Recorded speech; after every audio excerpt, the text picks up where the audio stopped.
नरेंद्र दामोदर दास मोदी ईश्वर की शपथ लेता हूं कि मैं विधि द्वारा स्थापित भारत के संविधान के प्रति सच्ची श्रद्धा और निष्ठा रखूंगा। राजनीति में हमेशा चुनावी मोड में रहने वाली बीजेपी ने इस बार मोदी कैबिनेट की टीम को इस तरीके से तैयार किया है जिसका असर कई राज्यों में होने वाले विधानसभा चुनावों पर पड़ने वाला है। बीजेपी की नजर अगले साल बिहार में होने वाले विधानसभा चुनाव पर है। अब 2020 के चुनाव में एनडीए को महागठबंधन ने जोरदार टक्कर दिया था, तो अब यानी 2025 में जीत के इसी अंतर को बढ़ाने के लिए बीजेपी ने अभी से सियासी बिसात बिछानी शुरू कर दी। हमारी इस बेहद खास पेशकश में बात होगी मोदी के तीसरे कार्यकाल में बने मंत्रियों की, उनकी जातियों की, उस कॉम्बिनेशन की, क्योंकि चुनाव में जातीय समीकरण बेहद अहम होते हैं। देखते हैं सरकार 2024 मिशन 2025।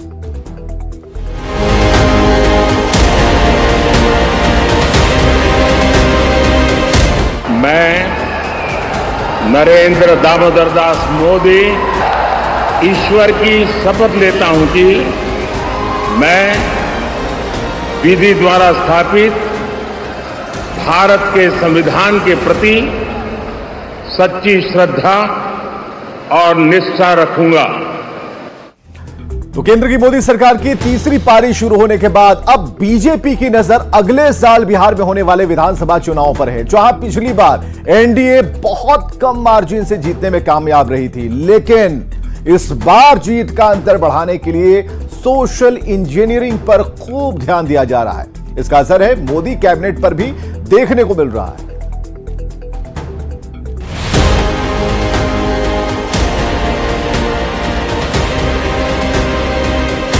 मैं नरेंद्र दामोदर दास मोदी ईश्वर की शपथ लेता हूं कि मैं विधि द्वारा स्थापित केंद्र की नरेंद्र मोदी सरकार के गठन के साथ तीसरे कार्यकाल की शुरुआत हो चुकी है। सभी की नजर पीएम मोदी की नई टीम पर थी, जिसमें इस बार बिहार से 8 सांसदों को मंत्री बनाया गया। मैं जीतन राम मांझी सत्यनिष्ठा से प्रतिज्ञा करता हूं कि मैं विधि द्वारा स्थापित भारत के संविधान के प्रति सच्ची श्रद्धा और निष्ठा रखूंगा।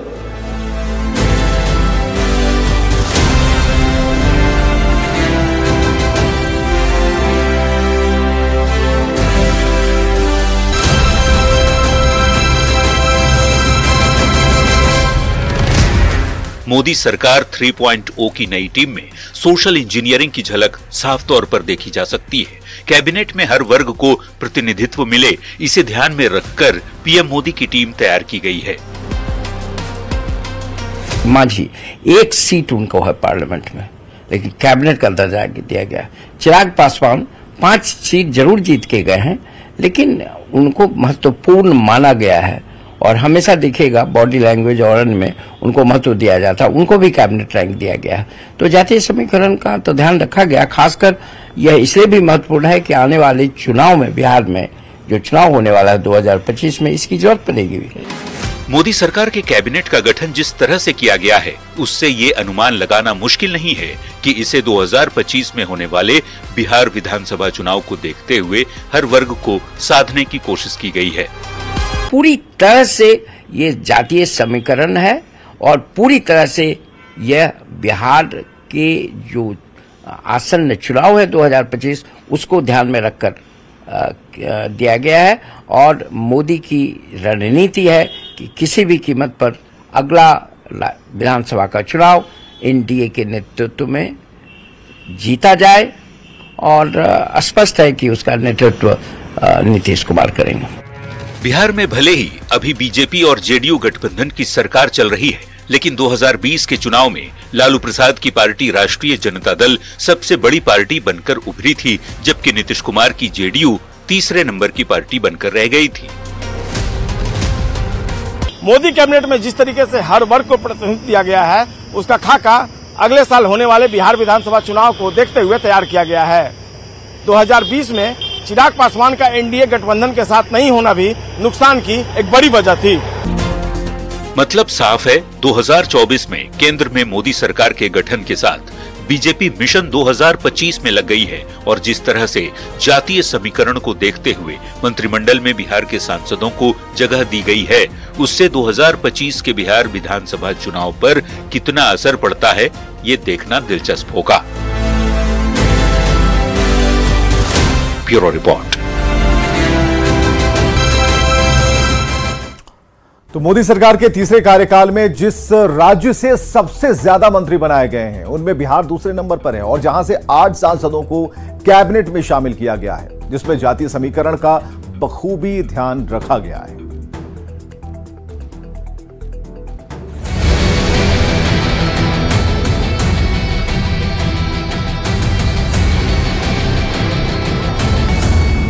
प्रधानमंत्री नरेंद्र मोदी के नेतृत्व में सरकार का गठन हो चुका है। मोदी कैबिनेट के 71 मंत्रियों ने पद और गोपनीयता की शपथ ले ली। तीसरे कार्यकाल में सोशल इंजीनियरिंग के साथ राज्यों की सियासत को भी साधने की पूरी कोशिश की गई है। नए वोटरों को साधने से लेकर कोर वोटर्स तक का ख्याल रखा गया है, जबकि साइलेंट वोटर मानी जाने वाली महिलाओं को भी मोदी कैबिनेट में भरपूर जगह मिली है। मोदी सरकार के तीसरे कार्यकाल में जनरल कैटेगरी से 28 मंत्री बनाए गए, जबकि ओबीसी से 27 सांसदों को मंत्री बनाया गया, जबकि एससी वर्ग से 10 सांसदों को कैबिनेट में जगह मिली। एससी वर्ग से 5 सांसदों को मंत्री बनाया गया, जबकि ईबीसी कोटे से 2 सांसद मंत्री बने। मैं जीतन राम मांझी सत्यनिष्ठा से प्रतिज्ञान करता हूं कि मैं विधि द्वारा स्थापित भारत के संविधान के प्रति सच्ची श्रद्धा और निष्ठा रखूंगा। मोदी सरकार 3.0 में जिन राज्यों में सबसे ज्यादा मंत्री बनाए गए हैं उनमें बिहार भी शामिल है, जहां से कुल 8 सांसद मंत्री बनाए गए। इनमें ललन सिंह, रामनाथ ठाकुर, जीतन राम मांझी, चिराग पासवान, गिरिराज सिंह, नित्यानंद राय, सतीश चंद्र दुबे और राजभूषण निषाद शामिल हैं।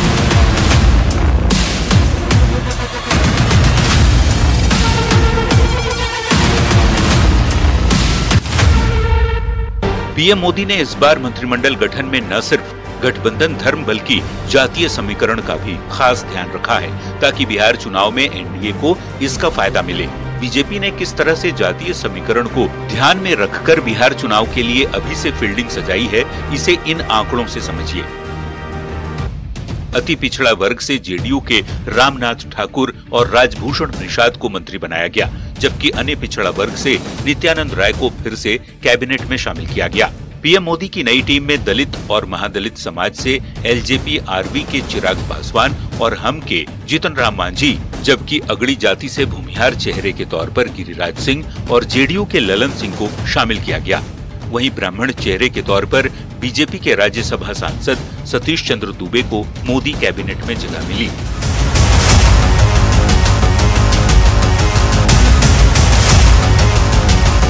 इसी से आप समझ सकते हैं कि बिहार बीजेपी के लिए कितना अहम है।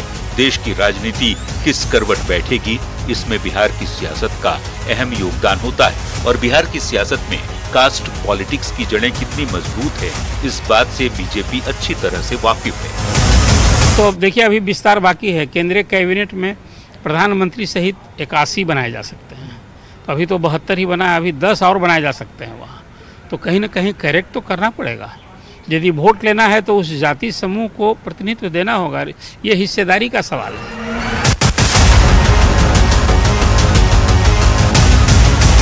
2023 में हुए जातीय जनगणना पर यदि नजर डालें तो बिहार में 27% पिछड़े वर्ग की आबादी है, जबकि अति पिछड़ा वर्ग की आबादी 36% है। एससी और एसटी वर्ग की आबादी 20.68% है, तो वहीं जनरल कैटेगरी की आबादी 15.52% है। अगर बीजेपी की ये सोशल इंजीनियरिंग काम कर जाती है तो इसका फायदा एनडीए को 2025 के बिहार चुनाव में जरूर मिल सकता है। हालांकि पिछली बार एनडीए को इसलिए भी नुकसान उठाना पड़ा था क्योंकि तब पूर्व केंद्रीय मंत्री और एलजेपी के संस्थापक रामविलास पासवान का निधन हो चुका था और चिराग पासवान एनडीए से अलग होकर चुनाव लड़े थे। लेकिन इस बार वो एनडीए का अहम हिस्सा हैं और दलित चेहरे के तौर पर केंद्र की मोदी कैबिनेट में मंत्री भी बन गए हैं, जिसका फायदा एनडीए को मिलने की उम्मीद है। Bureau report, news 18। 2020 के बिहार विधानसभा चुनाव में चिराग पासवान एनडीए का हिस्सा नहीं थे। हालांकि वो उस वक्त भी हर मंच से खुद को मोदी का हनुमान बताने से पीछे नहीं हटते, लेकिन जिन सीटों पर उन्होंने अपने उम्मीदवार उतारे वहां से जेडीयू को खासा नुकसान पहुंचा था। इस बार चिराग पासवान ना सिर्फ एनडीए का हिस्सा है बल्कि अब केंद्र में मंत्री भी हैं और इसका असर बिहार चुनाव पर जरूर होगा।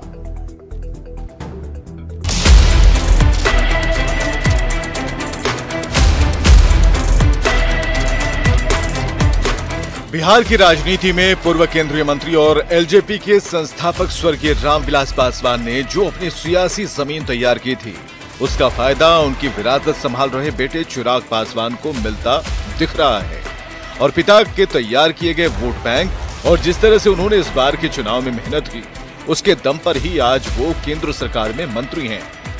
पहले तो अलग थलग पड़ गए थे पार्टी में, लेकिन फिर इस चुनाव में 100% का स्ट्राइक रेट, 5 सीट के लिए जीते और 5 सीट पर उन्हें कामयाबी मिली। केंद्र में पहली बार कैबिनेट मंत्री बने हैं वो। तो अब तो ये बात सही है कि जो पिता की विरासत संभाल रहे हैं, अब उन्हें उसी तरह से परफॉर्म करने की चुनौती है। एलजेपी के अलग चुनाव लड़ने से एनडीए को कितना नुकसान हो सकता है, इसका ट्रेलर 2020 के विधानसभा चुनाव में दिख चुका है। हालांकि उस वक्त भी उनकी नाराजगी ना तो बीजेपी से थी, ना ही पीएम मोदी से, लेकिन इस बार तो एनडीए का वे हिस्सा हैं। चिराग पासवान के एनडीए में रहने से उनके कोर वोटर का वोट एनडीए को मिलेगा। इससे न सिर्फ एनडीए को मजबूती मिलेगी बल्कि आने वाले विधानसभा चुनाव में इसका फायदा चिराग पासवान को भी मिलेगा। चिराग पासवान की पार्टी पिछले बार अकेले विधानसभा चुनाव लड़ी थी और मात्र 1 सीट पर सिमट कर रह गई थी। चिराग पासवान जिस एससी वर्ग से आते हैं, उनकी आबादी बिहार में 19% है और 6% से ज्यादा एलजेपी के कोर वोटर माने जाते हैं, जो हर हाल में एलजेपी के लिए वोट करते हैं। पिछले विधानसभा चुनाव को देखें तो उसमें भी एलजेपी को 5.66% वोट मिला था। और चिराग पासवान का फैन फॉलोइंग अन्य जातों में भी है, लेकिन पासवान समाज में तो वोट ट्रांसफरिंग कैपेसिटी उनको है। अगर चिराग पासवान का देखें तो बड़े नेता के रूप में उभरे हैं। उनका स्ट्राइक रेट एनडीए में 100% है। उनकी एक्सेप्टेबिलिटी हर जात में है। वो अब लोग उनको बिहार के भविष्य के रूप में देख रहे हैं। आज के समय में राजनीतिक काल में मूल्यों पर राजनीति करने वाला या अपनी बात पर कायम रहने वाले कम नेता हैं, उसमें चिराग एक हैं। तो चिराग फैक्टर घटा सकते हैं तो चिराग फैक्टर बढ़ा सकते हैं।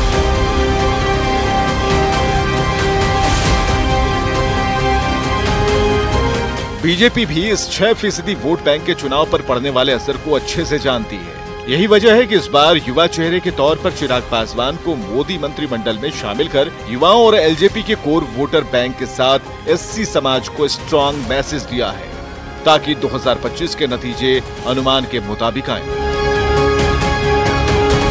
Bureau report, news 18।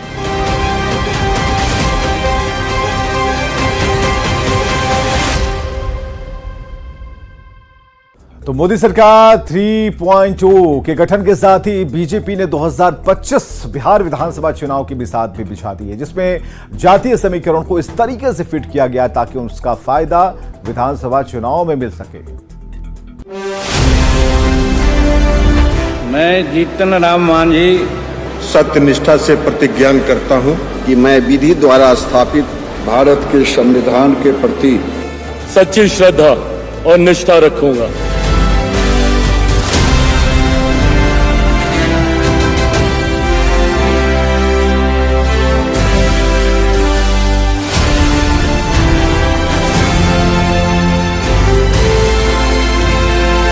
मोदी सरकार में जिस राज्य में सबसे ज्यादा मंत्री बनाया गया है, उसमें बिहार दूसरे स्थान पर है।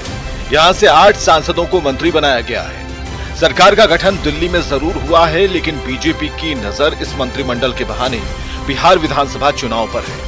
मोदी कैबिनेट में बिहार के सांसदों को इस तरह से फिट किया गया है ताकि हर वर्ग को प्रतिनिधित्व दिया जा सके। लोकसभा के चुनाव में इस बार एनडीए को बिहार में 2019 की तरह बड़ी जीत नहीं मिली, जिसका सीधा असर बिहार में अगले साल होने वाले विधानसभा चुनाव पर पड़ सकता है। इसके काट के लिए एनडीए सरकार ने जातिगत आंकड़ों को ध्यान में रखते हुए अपना कैबिनेट तैयार किया है।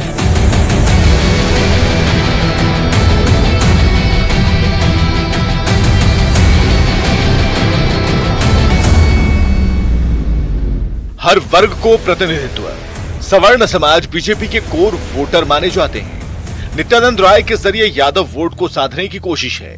राजभूषण निषाद के जरिए मल्लाह समाज को प्रतिनिधित्व दिया गया। ललन सिंह और गिरिराज सिंह के जरिए भूमिहार समाज को प्रतिनिधित्व दिया गया। चिराग पासवान को मंत्री बनाकर एससी वोटर को साधने की कोशिश हुई। जीतन राम मांझी को मंत्री बनाकर महादलित वर्ग को प्रतिनिधित्व दिया गया।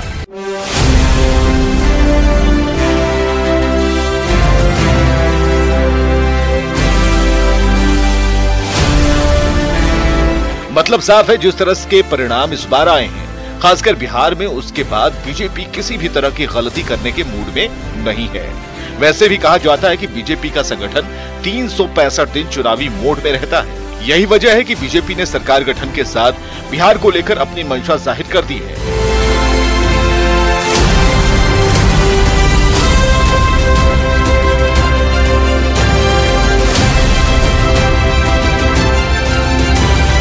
शायद इसलिए इस बार बिहार से 8 सांसदों को मंत्री बनाकर एक मैसेज देने की कोशिश की गई।